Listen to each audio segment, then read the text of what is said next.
வீட்டிலே அரைச்ச chilli powder, இதையும் 1 ஸ்பூன் போட்டுக்கலாம்.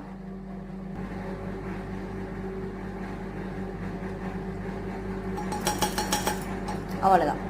இது எல்லாத்தையுமே எல்லா பக்கமும் ஸ்ப்ரெட் பண்ணி விடுங்க. ஸ்ப்ரெட் பண்ணி விட்டுட்டு கொஞ்சம் ஒரு 2 நிமிஷம் ஆறட்டும். நல்லா ஆறுன அப்புறமா மிக்ஸி ஜாரில் போட்டு பேஸ்ட்டாக அரைச்சி வச்சுருங்க. மில்க் ஷேக், அது ஆறுற வரைக்கும் மில்க் ஷேக் எப்படி பண்ணுறான்னு பார்க்கலாம். Banana milk shake, banana and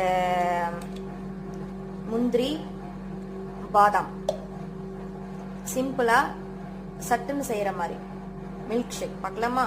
இதில் மில்கை வந்து போட்டுட்டு ஒரு 1/2 ஸ்பூன் சர்க்கரை போட்டுக்கோங்க. வேணும்னா, அப்படி இல்லைன்னா அப்படி குடிக்கலாம். சூப்பராக இருக்கும். பண்ணிட்டு அதை காமிக்கிறேன் நான். Milk shake ready. எவ்வளோ கெட்டியாக இருக்கு பாருங்க. குழந்தைங்களுக்குலாம் கொடுத்தா சூப்பராக குடிப்பாங்க. ஸ்பூனில் கூட குட்டி விடலாம். சூப்பராக இருக்கும். கெட்டியாக தான் இருக்கும். ஆனால் குடிச்சா ஒரு 2 ஹவர்ஸுக்கு நல்லா வந்து பசிக்காமல் இருக்கும். எங்கே வெளியே போகிறோம் அப்படின்னா இந்த மாதிரி குடிச்சிட்டு போனால் ரொம்ப பசிக்காமல் இருக்கும். சூப்பராக இருக்கும்.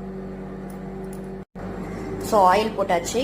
இப்போ வந்து பேஸ்ட்டாக அரைச்ச தக்காளி, வெங்காயம், பூண்டு, கருவேப்பிலை, கொத்தமல்லி, புதினா இதை வதக்கணும் இல்லைங்களா. அதை வந்து பேஸ்ட்டாக அரைச்சி வச்சாச்சு. அதை செய்யலாம். இதை பாருங்க, பேஸ்ட்டாக அரைச்சிச்சு. இப்போ அதை போடலாம். போட்டாச்சு. நல்லா வந்து எல்லாத்துக்கும் ஸ்ப்ரெட் பண்ணி விடுங்க. இப்போ உப்பு போட்டுடலாம். உப்பு போட்டு நல்லா கிளறி விடுங்க.